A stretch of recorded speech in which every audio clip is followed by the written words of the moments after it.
These cats look like they've got the cream, but how did they get their patchy fur? In fact, the phenomenon is caused by a disease, albeit a benign one.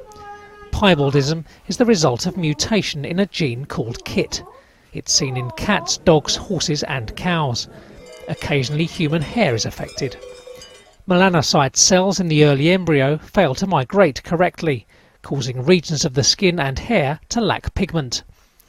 British mathematical biologist Dr. Christian Yates led a study which challenges conventional thinking on why this happens. Traditionally, people thought that cells didn't make it to the front of these embryos to pigment the front of the belly because they just weren't migrating fast enough. And actually what we've been able to show through our study is actually, if anything, cells in piebald animals migrate faster, but they're just not proliferating enough. In the study's first stage, biologists studied how mouse embryo cells were moving and dividing.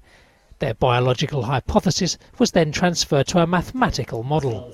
But what we've been able to tease out from the mathematical model is actually, it's not necessarily that these cells are migrating in a directed way. Actually, these cells are diffusing. There's no direction to their migration. So it's like when you put a drop of milk into a cup of coffee that you haven't stirred, eventually that milk will be spread evenly throughout your coffee. And these cells are doing the same sort of thing. They're moving in an undirected manner, and eventually, slowly, they manage to fully colonise this domain of this animal, so they fully pattern the skin.